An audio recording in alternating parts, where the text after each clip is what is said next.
The story of Deborah, the only female judge of Israel, is a fascinating account of courage, faith, and leadership during turbulent times. In a male-dominated world, Deborah stood out not only as a political leader, but also as a prophetess respected by all the people. Her story challenges us to rethink our prejudices about leadership and shows how God can use anyone, regardless of gender or social status, to accomplish His purposes. Let's dive into this exciting narrative and discover how an extraordinary woman helped change the course of Israel's history. After the death of Joshua, Israel entered a tumultuous period known as the Era of the Judges. This was a time of great political and spiritual instability for God's people. The absence of strong central leadership led to a state of moral and social anarchy. The book of Judges summarizes this chaotic situation well. In chapter 21, verse 25, we read, "In those days Israel had no king.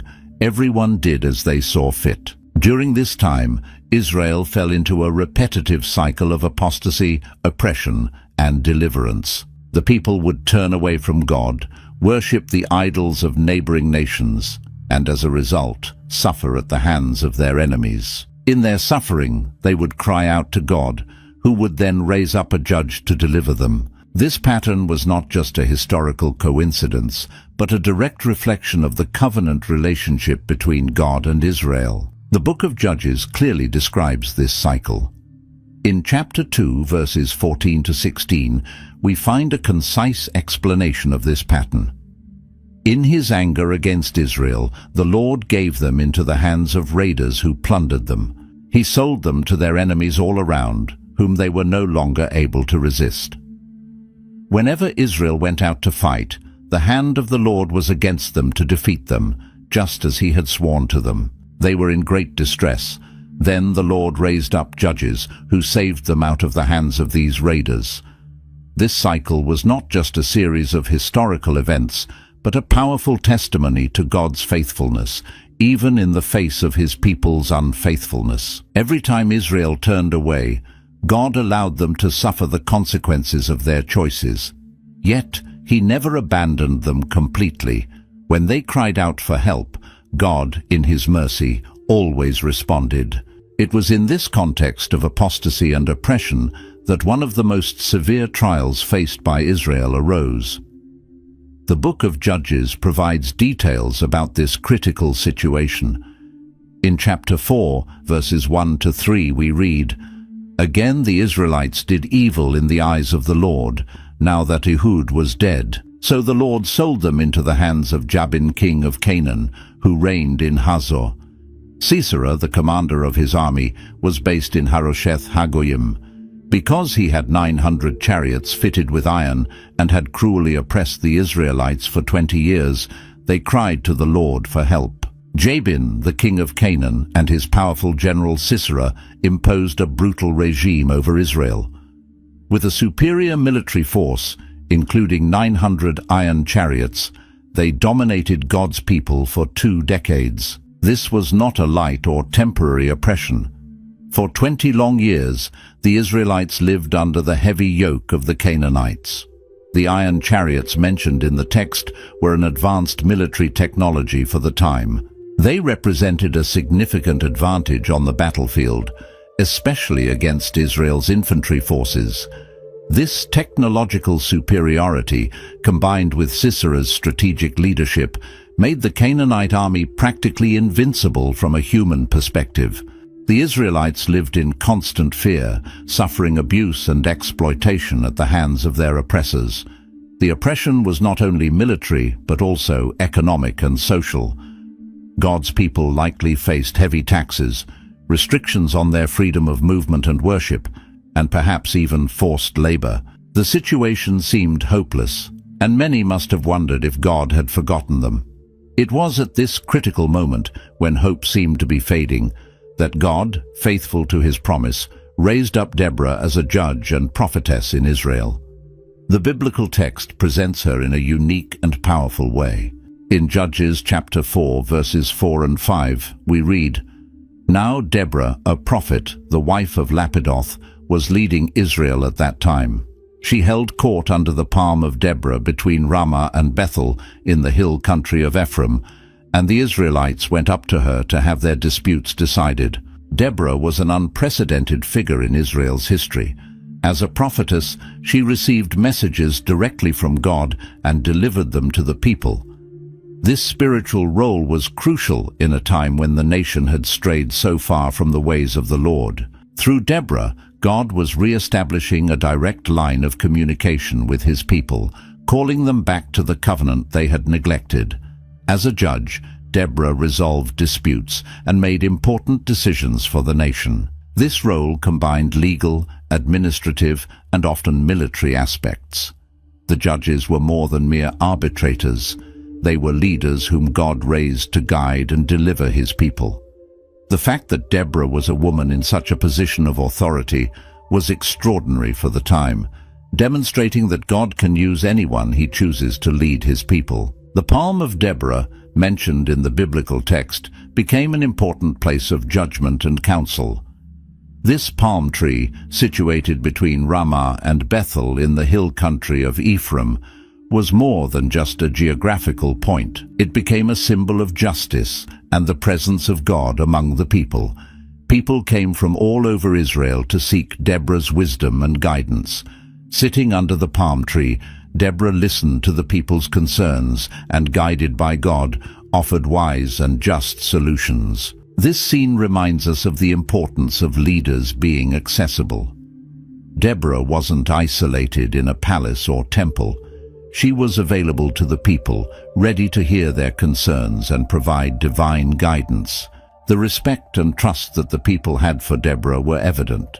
In a patriarchal society where women rarely held public leadership positions, Deborah was recognized and respected by all of Israel. Her authority came not only from her position as a judge, but also from her integrity and her close relationship with God. Deborah's rise as a leader of Israel marked a turning point in the nation's history. After 20 years of oppression, the people finally had a leader who could guide them back to God and to freedom. Her presence was a constant reminder that God had not abandoned his people, even in the darkest times. With Deborah firmly established as the judge and prophetess of Israel, the stage was set for a dramatic shift in events. The people had cried out to God for deliverance, and now, through Deborah, the Lord was about to respond.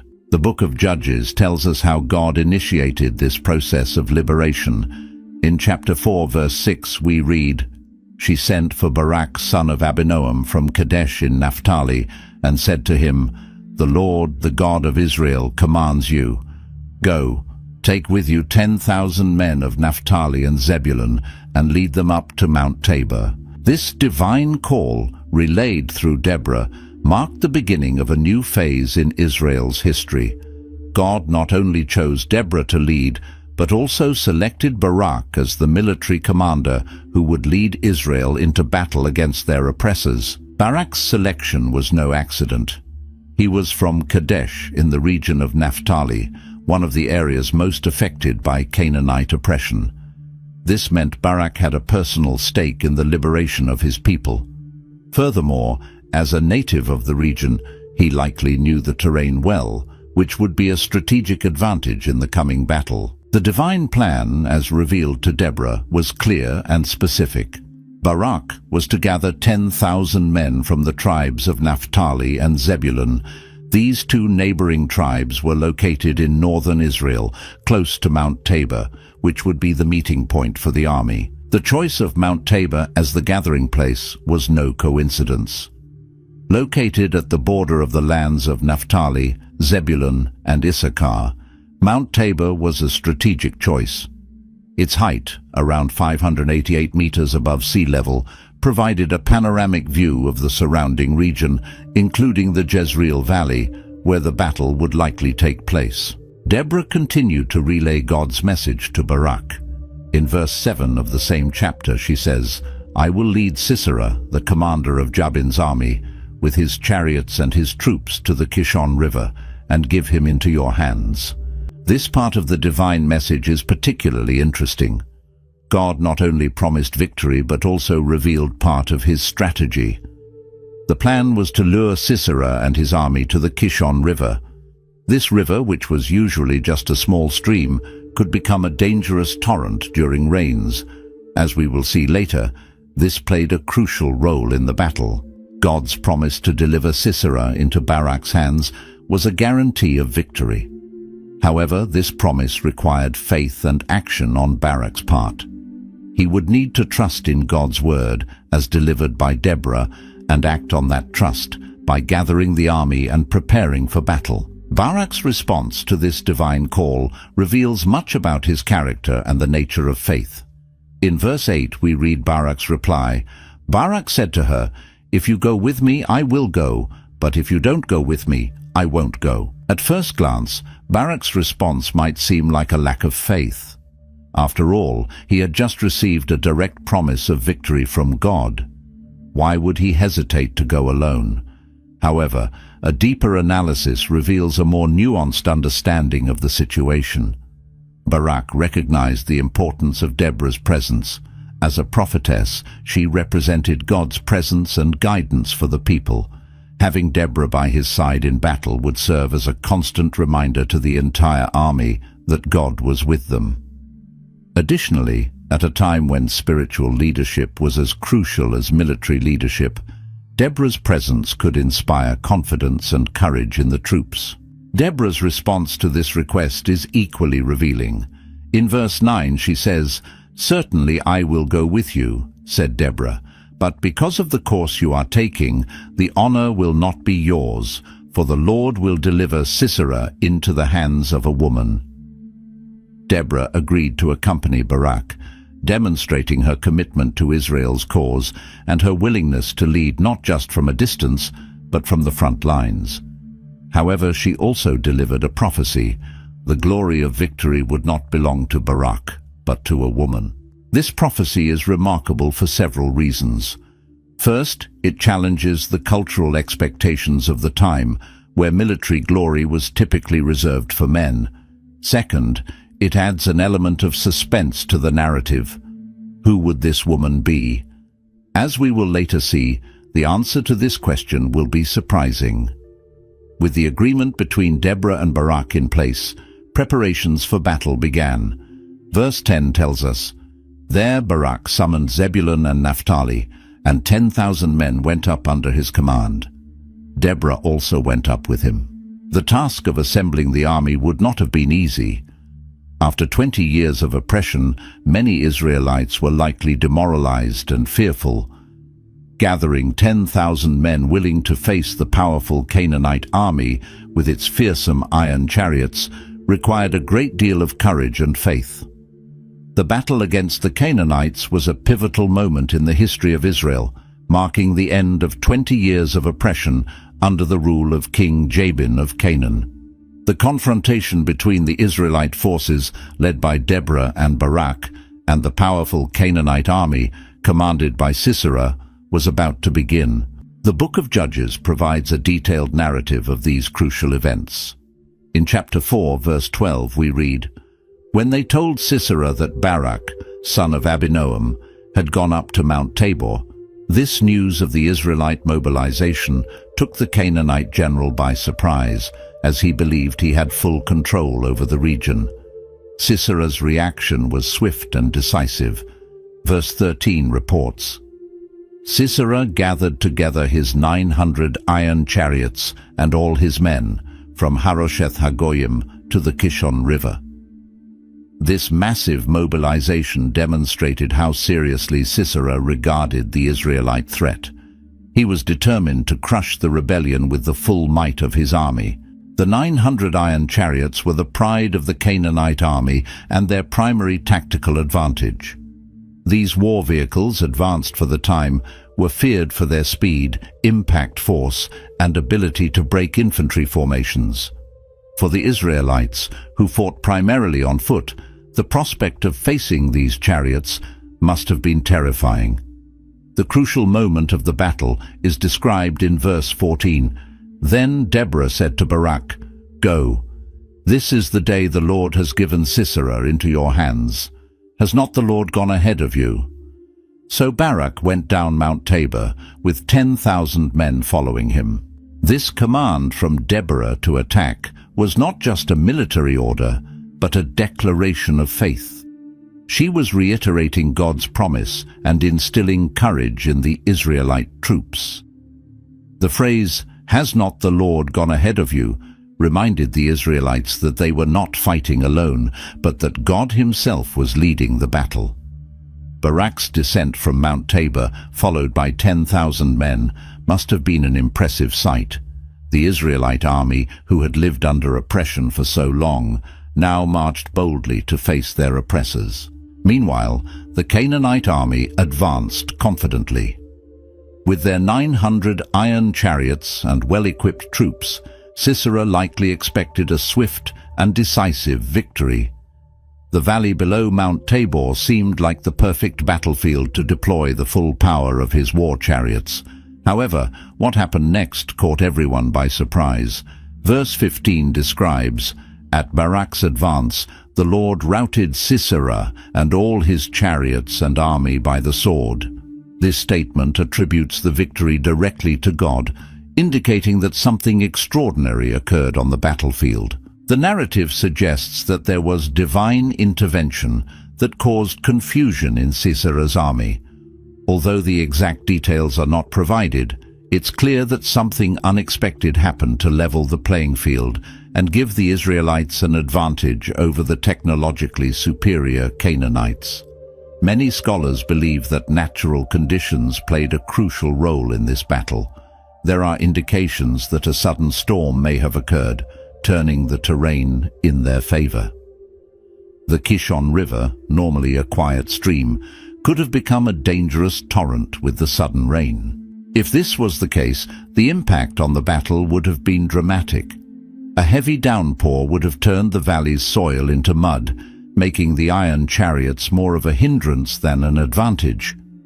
The horses would have struggled to pull the heavy chariots through the muddy terrain, making them easy targets for the Israelite foot soldiers. Additionally, if the Kishon River indeed overflowed, many Canaanite soldiers, possibly those in the stuck chariots, might have been swept away by the rising waters. The Israelite soldiers, on the other hand, lighter and more familiar with the terrain, would have had a significant advantage under these conditions. The scene on the battlefield must have been chaotic. Imagine the Canaanite army, confident in their technological superiority, suddenly finding themselves powerless against the forces of nature. The iron chariots, their greatest pride, now became death traps, bogged down in the mud or being swept away by the floodwaters. Panic likely spread quickly through the Canaanite ranks. Seeing their chariots disabled and their comrades defeated or dragged away by the river, many soldiers probably tried to flee. The confusion in Sisera's army, mentioned in the biblical text, may have resulted from this combination of unexpected events and adverse natural conditions. Meanwhile, the Israelite army, encouraged by the obvious divine intervention, must have attacked with renewed vigor. Verse 16 tells us, "Barak pursued the chariots and army as far as Harosheth Hagoyim, and all Sisera's troops fell by the sword. Not a man was left." This relentless pursuit ensured that Israel's victory was complete. It wasn't enough just to defeat the Canaanite army on the battlefield. To secure Israel's freedom, the enemy's military capacity had to be completely destroyed. The phrase, "not a man was left," is particularly significant. It indicates that Israel's victory was absolute and complete. The once powerful Canaanite army, with its feared iron chariots, was utterly annihilated. This victory marked the end of Canaanite oppression over Israel. Verse 23 concludes the account of the battle. On that day, God subdued Jabin, king of Canaan, before the Israelites. This final statement emphasizes once again that the victory came from God, not just from human strength or strategy. The battle against the Canaanites was more than just a military conflict. It was a decisive moment in Israel's history, a turning point that marked the end of 20 years of oppression. It was also a powerful demonstration of God's power and faithfulness. For the Israelites, this victory must have been a transformative experience. After decades of fear and submission, they found themselves triumphant over their oppressors. The confidence and courage they gained on this day would have a lasting impact, not only on their individual lives, but on the nation as a whole. After the devastating defeat of his army, Sisera, the once feared general of the Canaanites, found himself in a desperate situation. The man who had led 900 iron chariots against Israel was now fleeing alone, on foot, seeking to escape the relentless pursuit of Barak and his forces. In his frantic escape, Sisera strayed far from the battlefield, leaving behind the chaos and destruction. He was running for his life, knowing that being captured would mean certain death.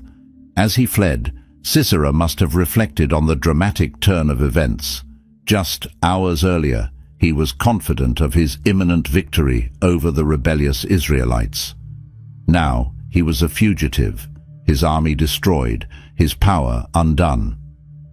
Exhausted and desperate, Sisera searched for a place to hide. That's when he spotted the camp of the Kenites.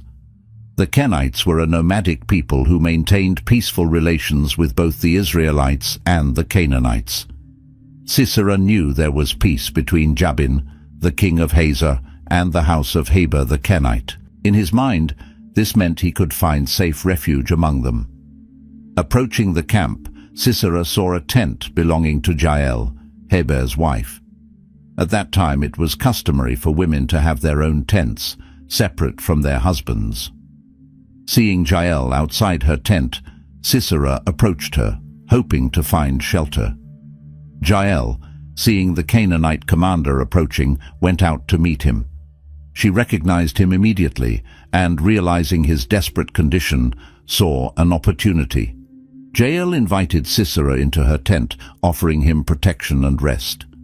Grateful for the offer of refuge, Sisera entered Jael's tent. He was exhausted from the battle and the subsequent flight, and the promise of a safe hiding place was irresistible. Trusting in the alliance between his king and the Kenites, Sisera let his guard down. Once inside the tent, Sisera asked for water to drink, as he was thirsty from his escape. Jael, however, went beyond his request. Instead of water, she offered Sisera milk from a skin.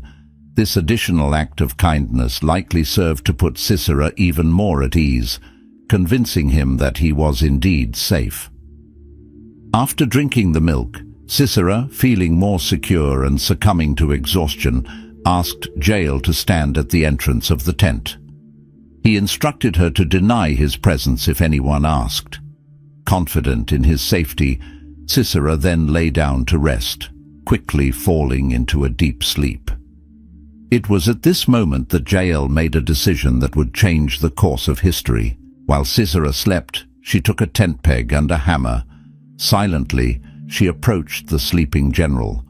With one powerful and precise blow, Jael drove the peg through Sisera's temple, piercing his head and fastening it to the ground. Jael's act was swift and decisive. Sisera, caught completely off guard in his sleep, died instantly. The powerful general who had once terrorized Israel for 2 decades met his end at the hands of a woman in a tent in the wilderness. Jael's choice to kill Sisera was an act of great boldness and risk. She was aware of the consequences she could face if her action were discovered by Sisera's allies. However, Jael chose to align herself with the people of Israel, playing a crucial role in their deliverance. Meanwhile, Barak continued his pursuit of Sisera. Following the trail of the fugitive general, he eventually arrived at the Kenite camp. As he approached, Barak was met by Jael, who came out of her tent to greet him. Jael called out to Barak and said, "Come, and I will show you the man you are looking for." Intrigued and perhaps a bit apprehensive, Barak followed Jael into her tent. Inside, he encountered a shocking scene. Sisera lay dead on the ground, with the peg still driven into his temple.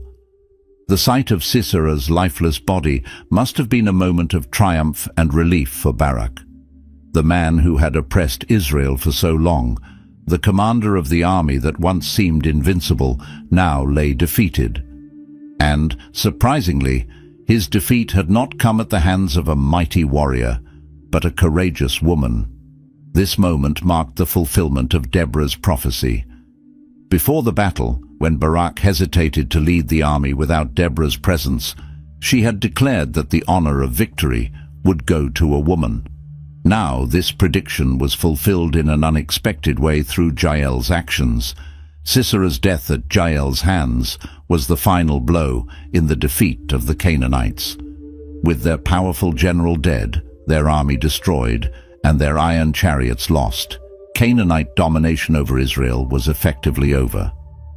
Following the decisive victory over the Canaanites and Sisera's death, Deborah and Barak sang a song of triumph. This song, recorded in Judges chapter 5, is one of the oldest pieces of Hebrew poetry and offers a unique perspective on the events that had just occurred. The song begins with a call to celebrate. Deborah and Barak summon the people to praise the Lord for the great deliverance he provided. They acknowledge that it was God who gave victory to Israel, defeating their enemies and breaking the yoke of oppression. In the opening of the song, Deborah presents herself as a mother in Israel, a title that reflects her leadership and care for the people. She calls on kings and princes to hear her song, elevating the significance of the event she is about to narrate. The song then steps back in time, describing Israel's condition before the battle. It portrays a country in crisis, with deserted roads due to travelers' fear of being attacked. Villages were abandoned, and normal life had ceased until Deborah rose as a leader. Deborah and Barak recall how the people of Israel had chosen new gods, resulting in war at their gates. They note that among 40,000 in Israel, not a shield or spear could be seen, highlighting the disarmed and vulnerable state of the people before the battle. The song then goes on to praise the tribes that responded to the call for battle. Ephraim, Benjamin, Manasseh, Zebulun, and Issachar are honored for sending their warriors. The leaders of these tribes are praised for their courage and willingness to risk their lives for the cause of Israel. At the same time, the song harshly criticizes the tribes that chose not to participate in the battle. Reuben, Gilead, Gad, Dan, and Asher are rebuked for staying home, tending to their own affairs while their brothers fought. The narrative then turns to the battle itself. It describes how the kings of Canaan came to fight but took no plunder of silver. This is a reference to their total defeat, where they not only gained nothing but lost everything. One of the most intriguing verses in the song declares, "From the heavens the stars fought. From their courses they fought against Sisera." This poetic language suggests cosmic intervention in the battle, possibly referring to natural phenomena that aided Israel's victory. The song then mentions the Kishon River, calling it an ancient river and describing how it swept away the enemies. This supports the earlier narrative that natural conditions, possibly a sudden flood, played a crucial role in the defeat of the Canaanites. Jael, the woman who killed Sisera, receives special praise in the song. She is called most blessed of women for her courageous act. The song vividly details how Jael killed Sisera, emphasizing the irony of a mighty warrior being defeated by a woman in her tent. There is then a poignant scene imagining Sisera's mother anxiously waiting for her son's return. The song describes her looking through the window, wondering why Sisera's chariot is so delayed.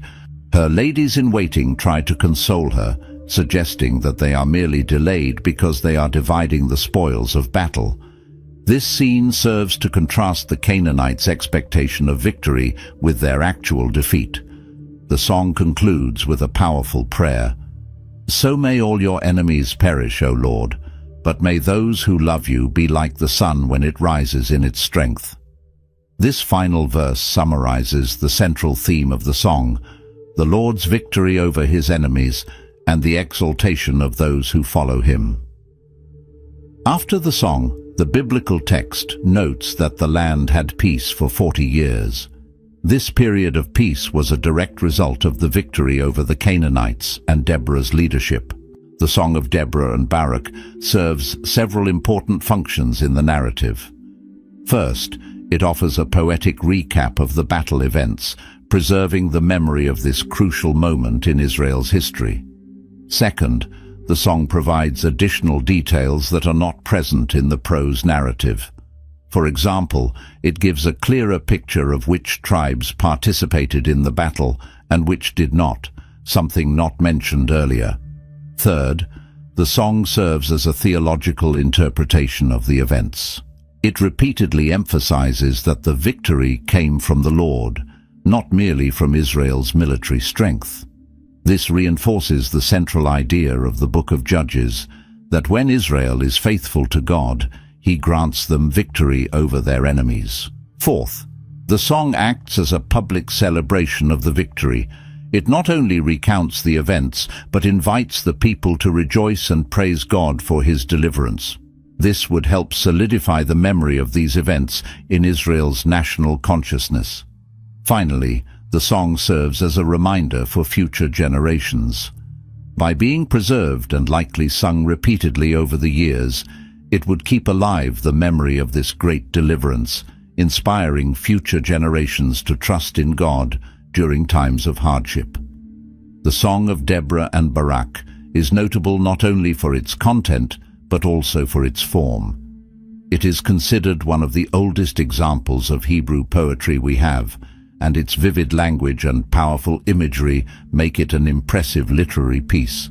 The structure of the song, alternating between narrative, praise, and even an imagined scene from the enemy's camp, demonstrates considerable literary sophistication. This suggests that even in this early period of Israel's history, there was already a rich tradition of poetic composition. The use of parallelism, a common feature of Hebrew poetry, is evident throughout the song. Many lines are repeated with subtle variations, creating a rhythm and emphasis that would have been powerful when sung or recited. After the great victory over the Canaanites and the celebration recorded in the Song of Deborah and Barak, Israel entered a period of peace and prosperity. The Book of Judges informs us that the land had rest for 40 years, a significant time of tranquility and stability for the nation. This period of peace was a direct testament to the effectiveness of Deborah's leadership and the lasting impact of her victory over the Canaanites. The decisive defeat of Sisera and his army removed the primary external threat to Israel, allowing the people to live without fear of invasion or oppression. During this time, Deborah continued to serve as a judge in Israel. Her wisdom and discernment, which had been crucial during the time of crisis, were now equally valuable in maintaining peace and resolving internal disputes. Deborah's impact as a judge, prophetess, and military leader was profound and lasting.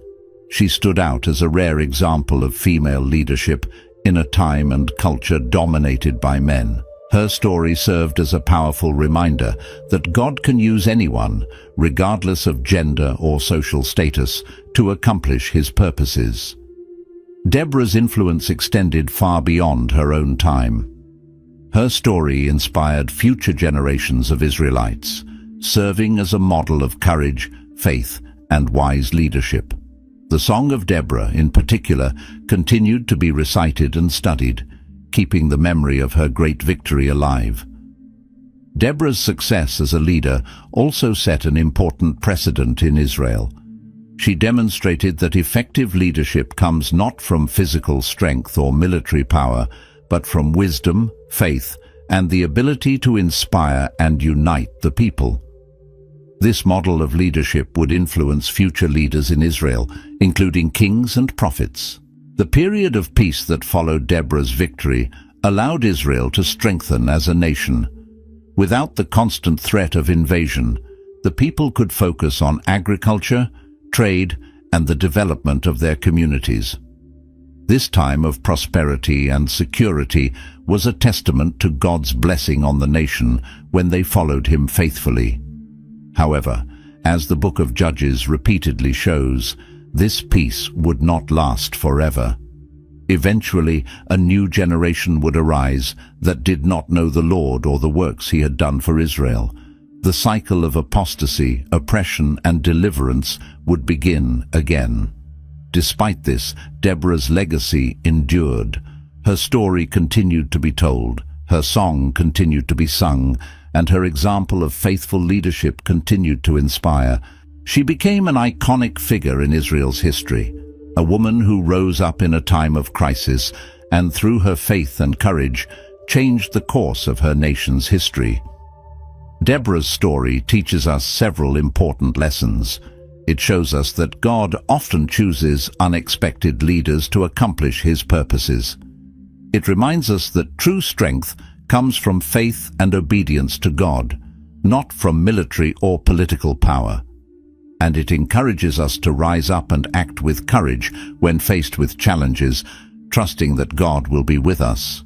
May we, like Deborah, have the courage to stand in the face of adversity, the wisdom to lead with justice, and the faith to trust that God is at work even in the most difficult circumstances. If you were inspired by this story and would like to continue exploring the rich narratives of the Bible, don't forget to subscribe to our channel.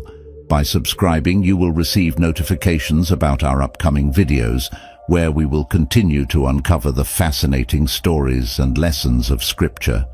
Additionally, if you found this video valuable, please share it with your friends and family. Who knows how many people might be inspired and encouraged by Deborah's story. Thank you for watching, and we hope to see you in our next video. Until then, may we all be inspired by Deborah's example to live with courage, faith, and purpose.